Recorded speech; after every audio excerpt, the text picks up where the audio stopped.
What's up, everybody? Weston here with the Hidden Given, back with another Daily Deck Tech video, and today we have ourselves another viewer request deck tech. And today we have Zacama Primal Calamity.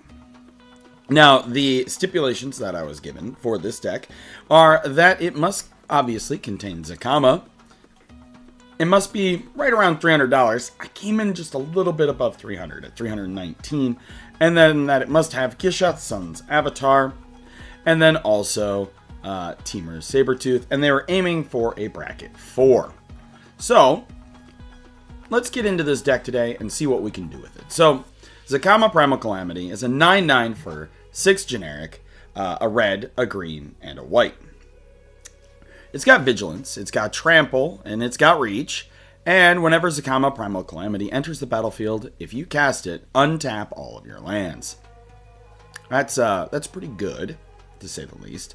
And then you can pay 2 in a red to have it shoot target creature for 3. You can pay 2 in a green to destroy target artifact or enchantment.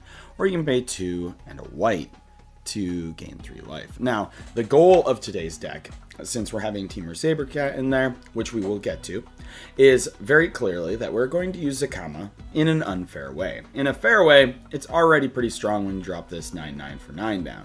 However, in an unfair way, what we plan on doing is getting Zacama in play and then doing some shenanigans to bounce it to our hand, replay it, bounce it to our hand, replay it, while having enough mana to generate infinite mana and then just win. That's the goal here today. And with that infinite mana, you can shoot everybody's creatures, destroy all their artifacts or enchantments, gain infinite life, do what you need to do to just win the game on the spot. So how are we going to do this? Well, first, a key component to this is, especially with Zacama being inexpensive creatures, we want to have some additional mana. So I added Nissa, who shakes the world, in here because she allows your forests to tap for an additional green. Any way to make your lands tap for an additional is always strong. She can also make you a blocker by animating one of your lands and untapping it and giving it a 3/3. In addition to that, if you've already tapped that land for mana, that allows you to tap that land again. If you somehow manage to get to the -8, you can search for all your forests and put them onto the battlefield tapped. Also, your lands are indestructible. Now for creatures. This is where we have a whole bunch of combo magic. So I'm going to kind of be hopping around a little bit in this one, okay? And so we do have some bomb creatures that we're going to talk about here. We have Atali Primal Conqueror, which is when Atali Primal Conqueror enters the battlefield, each player exiles cards from the top of their library until they exile a non-land card, and then you may cast any number of spells from among the non-land cards exiled this way without paying their mana cost. So you can steal a bunch of your opponent's stuff. It's pretty good. A backup combo that I have in here, besides just the Sabercat, you'll be able to, if you want to, just keep recurring your Atali Primal Conqueror and steal everything from your opponents. We have little Atali in here, which does require an attack, but is a little cheaper to get in. Whenever it attacks, exile the top card of each player's library. Then you may cast any number of spells from among those cards without paying their mana cost. So both theft here. And with this Atali, also, I forgot to mention, you can turn it into a Blightsteel Colossus as an alternate win con. Now, Gishath, one of the cards that was required to be put in here, is a 7/6 for 8 with Vigilance, Trample, and Haste. And when it deals combat damage to a player, reveal that many cards from the top of your library and put any number of dinosaur creature cards from among them onto the battlefield and the rest on the bottom of your library in a random order. Now, I know I could have gone very strong into dinosaurs, but I went more hard into combo. So Gishath only has a few targets in the entire deck. But we have ways of making Gishath incredibly strong and very large here. So Gishath can get Atali, or can get Pantlaza or Zapandrel here. Those are our targets. Then we have a bunch of ways of making our commander cheaper because we want to be able to cast it before turn 9. So we have Goblin and Narcomancer, that makes your red and green spells cost 1 less. We have Kinjali's Color, which makes dinosaurs cost 1 less. We have Knight of the Stampede, which makes your dinosaurs cost 2 less. And Otepec Huntmaster, which makes your dinosaurs cost 1 less. And this can also tap to give a dinosaur haste, which is not insignificant in case we want to do a combo turn win. Next, we have Brash Taunter. So Brash Taunter is in here for a very simple reason. Whenever it's dealt damage, it deals that much damage to target opponent. Well, if we generate infinite mana with our Zacama, we can then pay a whole bunch of mana into the deal 3 damage to target creature, shoot our own Brash Taunter infinite amount of times, which then will kill each opponent at the table. We have ourselves Hexing Squelcher in here to make sure that our stuff can't be countered. You're going to see a few more cards like this that are just spells that are going to try to prevent our opponents from being able to interact with our combo. Also, I want to add out that this Kinjali's Collar and Knight of the Stampede and Otepec Huntmaster can run a little bit of, we're going to say, subterfuge for your deck, right? If your opponents see you playing these early on in a Zapalta deck, they might not think you're going for combo.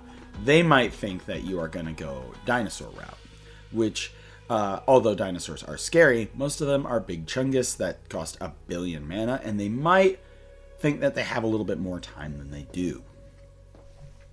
We have Eternal Witness, so if something important does go to the graveyard, you can get it back.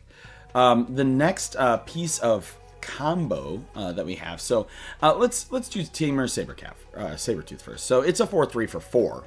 And you can pay 1 green and 1 colorless, and you can return another creature you control to its owner's hand. If you do, Tamer Sabertooth gains indestructible. So essentially what this is when your Zapalta comes into not Zapalta, when your Zacama comes into play, it's going to untap all your lands. You're going to have at least like 11 or be able to tap for 11 to do this.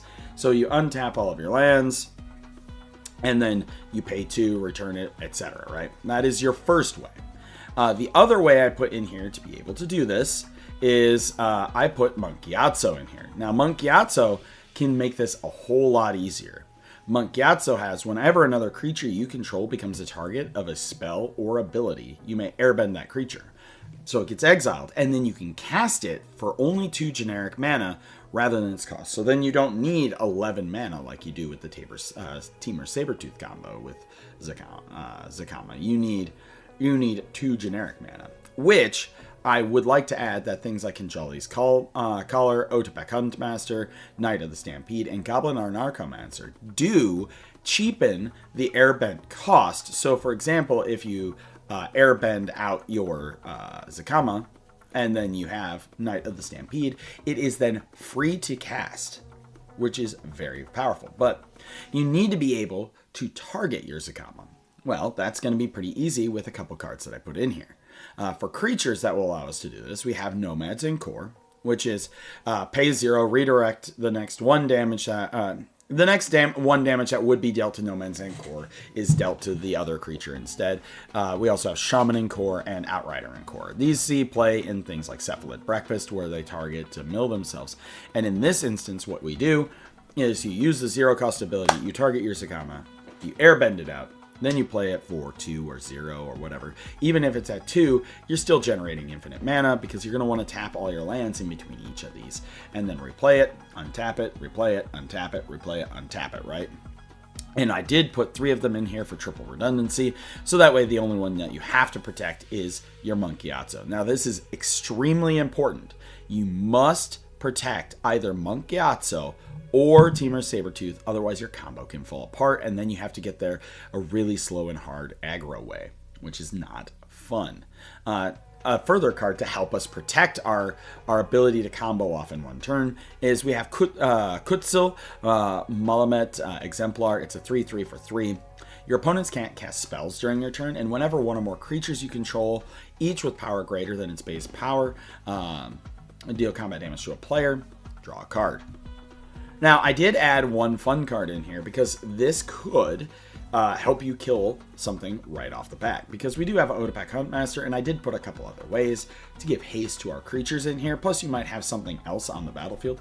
So when we generate infinite mana, we could play Mutagen Man Living Ooze. And it's a 2/3 for X and double green. It says activated abilities of artifact tokens you control cost 1 less. And when he enters, you create X mutagen tokens. So say you create 1 billion mana. You dump that 1 billion mana into the X of Mutagen Man. You have 1 billion mutagen tokens.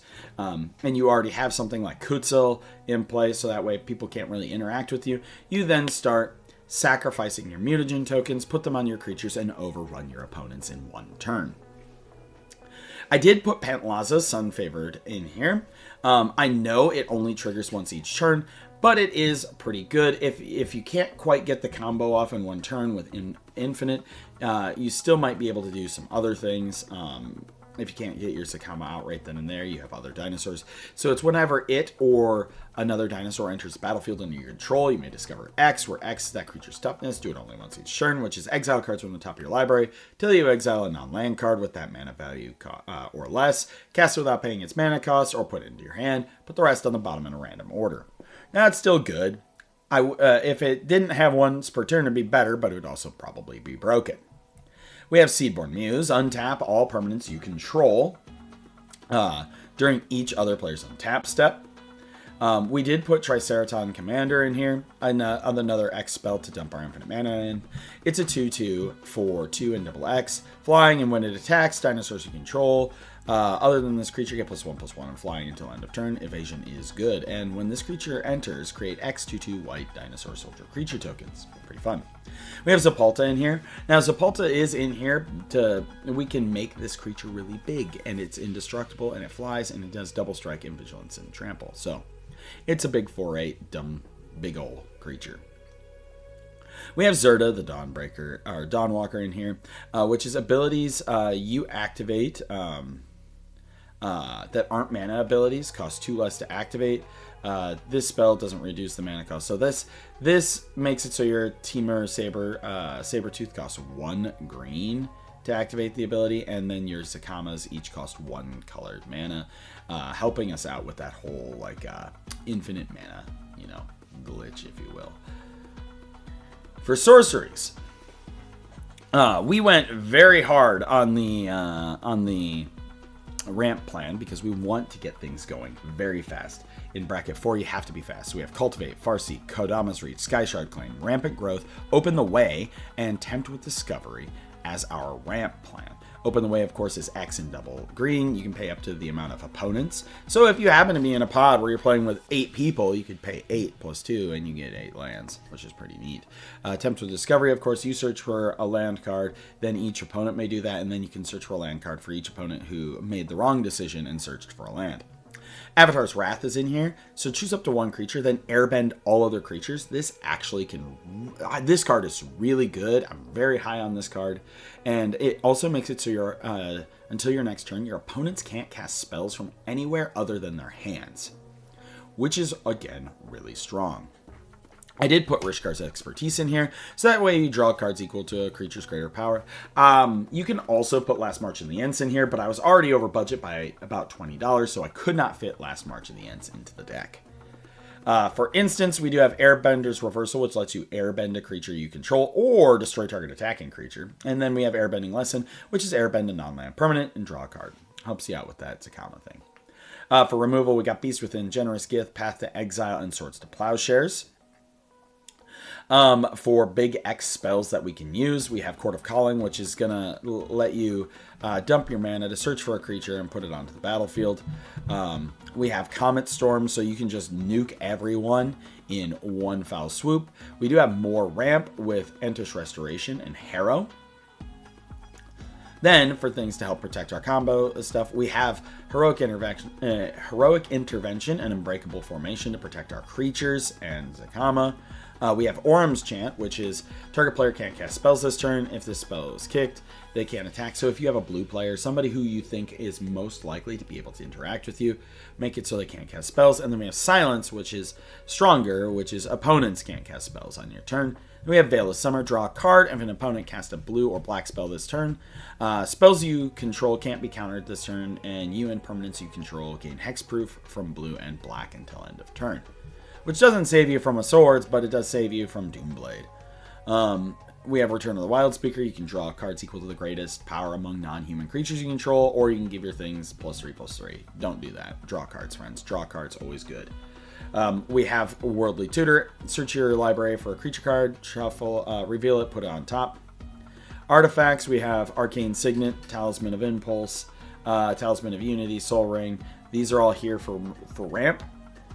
Swiftfoot Boots, which, mind you, since we're generating it from mana, the equip does target, so this will also work with your Monkiatso. All you have to do is target it, blink it out. Panharmonicon. So this will allow the untap land thing to trigger twice. So what you do is you do the first trigger, tap all your lands, and it untaps, and then second trigger on the tap all your lands again, doubling your already big mana. For our enchantments, we added Mass Hysteria, which gives all creatures haste. Rising of the Day, which gives all your creatures haste. We have Up the Beanstalk, so whenever you cast a spell with mana value 5 or greater, which works really well with Airbend, by the way. Draw a card. We have Mirari's Wake to double your mana. And then we have Zendikar Resurgent, which is whenever you tap a land for mana, add 1 mana to your mana pool of any type that land produced. And whenever you cast a creature spell, draw a card. You got to be careful to not deck yourself, though. Please be careful. Lands, this is where I kind of cheaped out with the budget because at $300, a lot of our, to get us to bracket 4 and be able to win, I had to pack a whole lot of our budget into our good stuff. But you know what? Forests, mountains, and plains tap sideways just as well as a taiga plateau or a savanna, right? So this is what we got in here. We got 18 basics. We do have Myriad Landscape. We have Sanctuary of Eternity, which lets you return your Zacama to your hand. This also combos with Zacama because it can get untapped, etc.